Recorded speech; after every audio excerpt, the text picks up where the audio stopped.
Hey everyone, Mark here with North of the Wall Garage.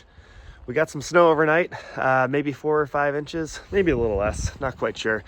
But it's enough to get the plow out and show you guys what that's all about. For context, I've been plowing my own driveway now with my various vehicles for 4 or 5 years. The cost to do this driveway with a commercial plowing contract would be about $1,000 a year. So years ago, when I first purchased my plow, it was about $1,200. Figured if I use it for 2 seasons, it'd be worth the money. And now we're going on 4 seasons. So it's been a great return on investment for me, and I'll show you how it all works. So it's really not much snow, probably closer to 3 inches, but I still think we'll be able to get use out of the plow. So there are a lot of different vehicles and a lot of different types of vehicles you can use to plow your driveway. What I've been doing for years now is I had a Toyota Tacoma, then a Lexus GX460, and now a Lexus GX550 that do the plow duty for me on a rear mounted hitch. If you didn't want to use a car and instead use a 4-wheeler or like a John Deere type setup, you could totally do that with a smaller plow. The small plow I'm showing you today is designed for cars and trucks. One other thing I'll point out is I always like to warm up the car before I actually slap the plow on there. Obviously plowing is a bit of a draw on the engine and the transmission, so I like to make sure those things are nice and warm and oiled before I go ahead and start using the plow. All right, so here's the setup in its entirety. This is the Snowsport 180 utility plow. It can be mounted on the front or rear of a vehicle to a normal conventional hitch. I use it on the rear of all my vehicles. I don't want to use anything other than a factory hitch. I'm not trying to destroy the vehicle or otherwise, significantly modify it to do a front mounted plow. Of course, if I was doing commercial plowing or using this thing constantly, I would get a proper pickup truck with a front mounted plow. But since this is just for my driveway, gets used, maybe 10 to 20 times a year, I think this is a good setup. So anyways, Snowsport 180 utility plow has a nice rubber guard on the bottom so it doesn't rip up your pavement. And the plow itself, I think, is aluminum. This piece is what goes into the actual hitch. And effectively, you'll see how it works. The plow can rest on these 2 black pillars and stay up from the ground. And then when you want to lower it, you simply take it off the black pillars. So it would sit on the black pillars with these 2 pieces. You simply put those pieces through the black pillar so it sits low and then is able to plow the snow. Of course, we have our safety pin and everything to get it properly hooked up to the plow. So a little rusty because I've been using it for, again, 4 or 5 years. But it's a great setup, still works awesome, and I'll show you how it works. So this piece, which is actually pretty heavy, is the piece that goes into the hitch ball. So I kind of rest it against my legs as I set it against the hitch. If we were doing this perfectly and per the instruction manual, you would shift this collar against the hitch plate. Honestly, this is a really quick job. There's not that much snow, so I'm going to leave it as it is for now. But this is the main piece that goes into the hitch that will hold the plow. Now we'll get our pin and safety pin, of course. For the Lexus, I have to pop off this plastic piece just to get access to that.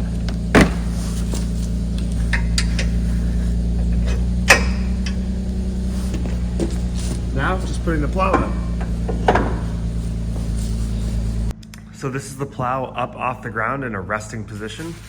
This is what I typically start as, and the reason I start with the plow up off the driveway is because I like to drive all the way down the driveway, start at the street where the city plows do their work, get all of the packed snow at the bottom of the driveway first, and push that up and off the street. So once we get to the bottom of the driveway, I'll take the plow, I'll drop it so it's at pavement level, and then we'll start our work. The other thing to keep in mind is if your vehicle has any sort of safety features, you want to disable those as you will be backing up. You don't want the parking sensors to automatic brake your car or otherwise make it crazy. So for the Lexus, I just have to go into my quick settings. So I turn off rear camera detection. So that's for like obstacle detection, parking assist, and rear cross traffic alert. Probably don't need to do all 3. Really, it's just rear camera detection. That's the essential one. But I just like to have all those off. I don't want it to break randomly when I'm actually doing my plowing.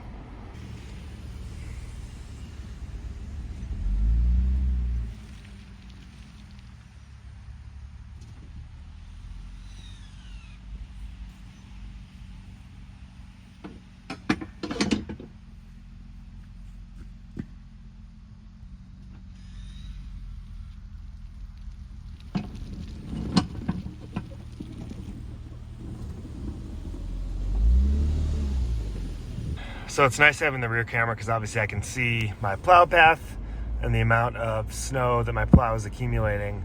And honestly, there really isn't that much on the ground today. It's pretty dramatic when there's maybe double the amount of snow or more.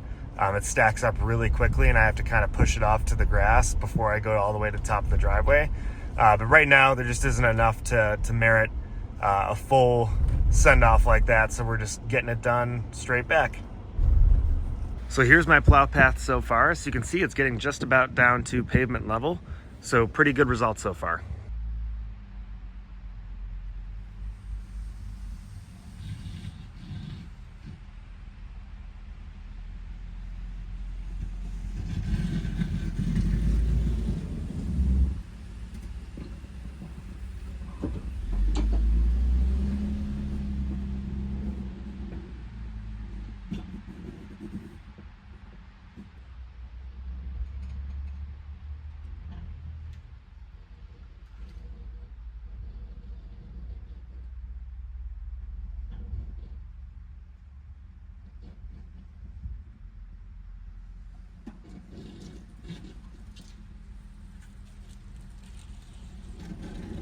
A couple of other nice safety features with this plow.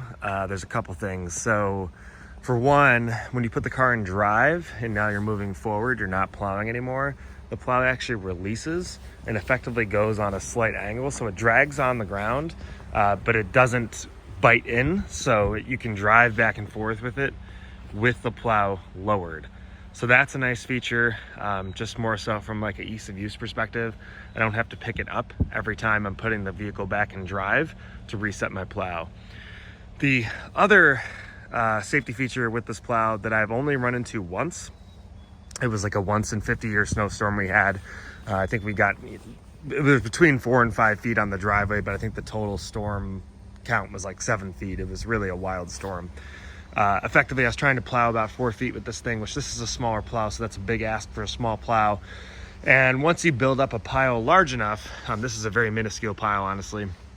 Once you build up a pile large enough, so maybe 4 times the height of this, if the plow is unable to push it further, it actually climbs up these black beams and will basically release itself. It could just kind of pop off the top. But you can clearly see that on the rear camera that the plow has released and it's now traveling up the black beams. So it's just another nice safety feature where you're not overwhelming the hitch with too much pressure or whatever else, because the plow will again release in its own way. So I can operate the plow here, obviously with turning in the vehicle. Of course, that's not an issue. You're just changing the angle by which you're plowing.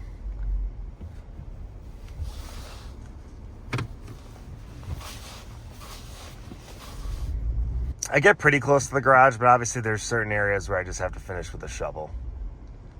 If there's any downside to this plow setup, it's really if you have a quick elevation change. So you can see my driveway coming off the street here. There's a little bit of a bump right here. And after the bump, there's probably an inch or a half an inch of snow remaining just there. But then you can see it gets right down to pavement afterwards. So it's really just on that initial elevation change where the plow would pop up, where there's a little excess snow remaining. So that's really the only negative to this setup, is it's not perfectly clean, but overall it works really well for the money.